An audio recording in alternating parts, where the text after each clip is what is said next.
Putumayo, territorio de profunda riqueza natural y cultural, yacen las voces vulnerables de 13 comunidades indígenas, las cuales se encuentran ante el desafío de la explotación minero-energética. Esta región, embellecida por sus afluentes hídricos que entrelazan la Amazonía, es territorio de un conflicto de intereses entre inversionistas ávidos, empresas multinacionales y fuerzas ilegales que buscan la explotación de recursos minerales en estos territorios.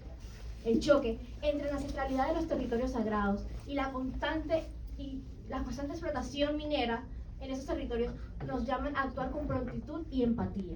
Muy buenas noches a todos, mi nombre es Jessica Jimena Arevalo Triana y para mí es un honor estar en representación del Semillero de Derechos Humanos de la Universidad Libre de Barranquilla, con la ponencia titulada Hacia una consulta previa efectiva, estrategias para promover la sostenibilidad integral en Colombia. Para su presentación, dividiré la ponencia en 3 segmentos. En primer lugar, abordaré la consulta previa y su injerencia en la sostenibilidad integral. Después, analizaré la implementación de la consulta previa como mecanismo procedimental fundamental. Y finalizaré exponiendo las estrategias propuestas por el Grupo Semillero Investigador.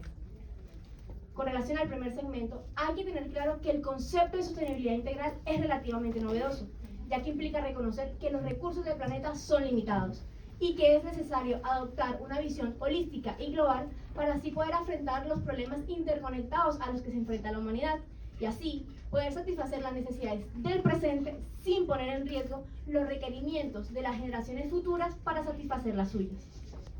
Por tal razón, la consulta previa tiene injerencia en la sostenibilidad al permitir que políticas y proyectos sean social y ambientalmente responsables y además permitir salvaguardar y respetar los derechos humanos de las comunidades étnicas al poder estas expresar sus preocupaciones y necesidades con relación a proyectos que se realicen en sus territorios, contribuyendo así a un desarrollo más participativo y sostenible.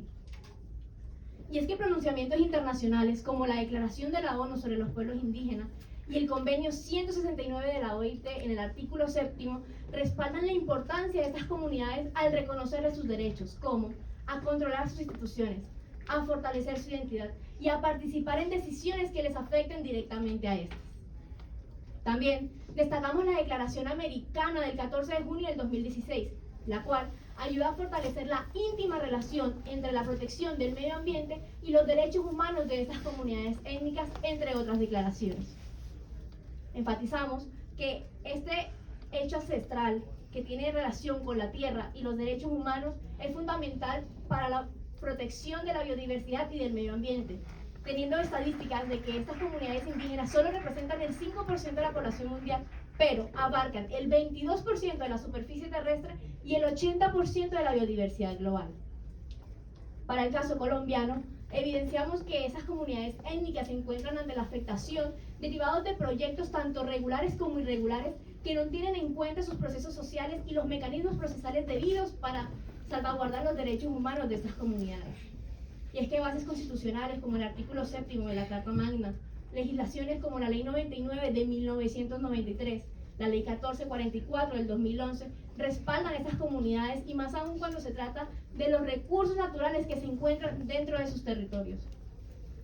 Asimismo, la Directiva Presidencial 08 del 2020 impuso la obligación a la Dirección de la Autoridad Nacional de Consulta Previa a llevar un debido proceso de consulta previa, cumpliendo las 5 etapas, las cuales comienzan desde la procedencia de la consulta previa y finalizan con el seguimiento de los acuerdos y cierre de la consulta. Según informes de esta Dirección de la Autoridad Nacional de Consulta Previa, en el primer periodo de noviembre a diciembre se presentaron 28 acciones de tutela, las cuales fueron referentes a las medidas administrativas de consulta previa. También, en el primer semestre del 2022 se evidenciaron 79 acciones de tutela, de las cuales 75 fueron a favor de la Dirección de la Autoridad Nacional de Consulta Previa y 4 ordenaron la realización de consulta previa directa. Otras 13 aún están pendientes de fallo. ¿Esto qué evidencia? Evidencia que las comunidades étnicas tienen que acceder a otros mecanismos procesales para poder salvaguardar y respetar sus derechos fundamentales, como lo es la acción de tutela, la cual ya tiene múltiples sentencias en relación al tema. Por ejemplo, la sentencia T444 del 2019, la cual estableció los requisitos principales para llevar un debido proceso de consulta previa, que son que debe de ser previa, informada, culturalmente adecuada, participativa y orientada a la toma de decisiones. Otro gran ejemplo es la sentencia T422 del 2020, en la cual una comunidad étnica alegó que la licencia ambiental otorgada a la empresa LLC Colombia para el proyecto denominado AP Primavera vulneró el derecho a la consulta previa al omitir la presencia de población negra en el territorio donde se va a realizar dicho proyecto. Expuesto todo lo anterior, se evidencia que la consulta previa no se emplea de forma efectiva y no se cumple su proceso. Por tal razón, el grupo investigador propone las siguientes estrategias desde 3 enfoques. En primer lugar, la sinergia entre la inteligencia artificial y la minería de datos, las cuales son herramientas actuales que permitirán llevar un debido proceso de consulta previa al estas analizar gran cantidad de información de datos, lo cual permitiría tomar decisiones más informadas y justas y contribuir así a un desarrollo sostenible. En segundo lugar, la creación de una ley estatutaria, siendo el deber del Estado colombiano consagrado en el artículo 152 de la Carta Magna, lo cual beneficiaría en 2 aspectos. En primer lugar, brindaría seguridad jurídica tanto para los estados, las empresas nacionales e internacionales y estas comunidades étnicas. Y además sería una hoja de ruta legal, la cual establecería los requisitos, procedimientos y demás principios necesarios para llevar un debido proceso de consulta previa, añadiéndole sanciones cuando no se realice el derecho de la consulta previa antes o cuando se incumplan los acuerdos derivados de esta. Y es que la necesidad de una ley estatutaria se evidencia cuando se presentan diferentes proyectos de ley.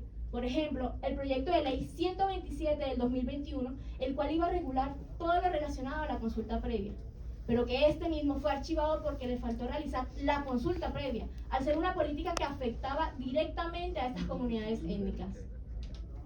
Por último, pero no menos importante, promover, coadyuvar y defender a estas comunidades étnicas como sujetos activos promotores de la sostenibilidad integral, al estas tener un conocimiento profundo y valioso de los ecosistemas que cohabitan. Esto claramente se haría con el acompañamiento y seguimiento de los semilleros de derechos humanos, promoviendo así la protección al medio ambiente, a los derechos humanos de las comunidades étnicas y al debido proceso de la consulta previa.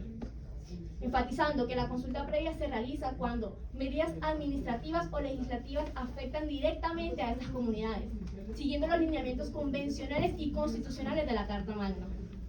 En síntesis, la consulta previa sería una vía capital para forjar una sostenibilidad a largo plazo. Quisiera concluir entonces con las palabras de Mikhail Gorbachev, que cuando las generaciones futuras juzguen a las anteriores respecto a temas ambientales, tal vez lleguen a la conclusión de que no sabían. Evitemos pasar a la historia como la generación que sí sabía, pero no les importó. Muchas gracias.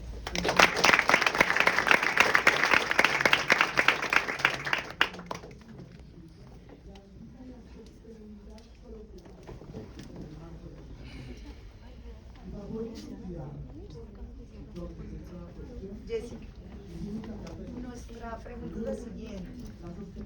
Ustedes han planteado, digamos, la consulta previa como un requisito indispensable para poder tomar algunas decisiones, buscar, digamos, una protección al medio ambiente.